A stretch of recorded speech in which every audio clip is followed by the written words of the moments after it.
বলেন এই দেশ তো স্বাধীন, ডক্টর ইউনূস তো খুবই শান্তিপূর্ণভাবে দেশ চালাইতেছে, গরম পানি কেন মারবো? আমাদের অধিকার নাই? অধিকার আছে কিনা? এই বলছে পুলিশ ভালো না, পুলিশ কেন কাজ করে? পুলিশ এখন কেন লাঠি চার্জ করে?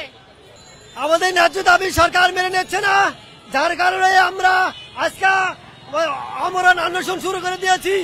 দয়া করে সরকারকে আপনাদের মাধ্যমে অনুরোধ করতে চাই, আমাদের ন্যায্য দাবি যেন মেনে নেয়। বেসরকারি প্রাইমারি স্কুলের শিক্ষকরা তাদের যে দাবি আদায়, সরকারিকরণের দাবি আদায়ের লক্ষ্যে যমুনা অভিমুখে যাওয়ার কালে কিন্তু পুলিশের বাধার মুখে পড়েছে। এর মধ্যে একটি সাউন্ড গ্রেনেড এবং পুলিশ কিন্তু জলকামান নিক্ষেপ করে পুলিশদের শিক্ষকদের ছত্রভঙ্গ করার চেষ্টা করছে। এই মুহূর্তে আপনারা দেখতে পাচ্ছেন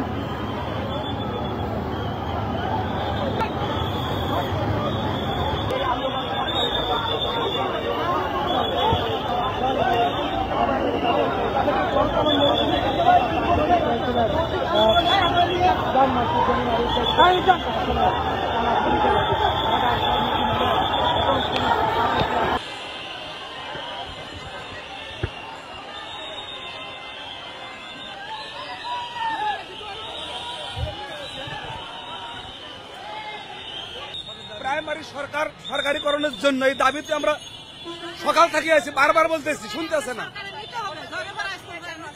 হ্যাঁ, ওনারা দিচ্ছে না কেন? ওখানে সচিব বলে দিচ্ছে না, এই দাবি মানে নাই।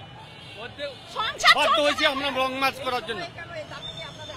আমরা তো সারাদিনেই অপেক্ষায় আছি এটার একটা সুরাহা পাওয়ার জন্য। এখন পর্যন্ত আমাদের কোনো সুরাহা পাচ্ছি না, সারাদিন না খেয়ে আছি। আমরা বাধ্য হয়েছি লং মার্চ করার জন্য। আমাদের সচিব বলছে মানবে না, সচিব মানে নাই, উনি চলে গেছে, উনি কোনো কিছু এটাতে রাজি না।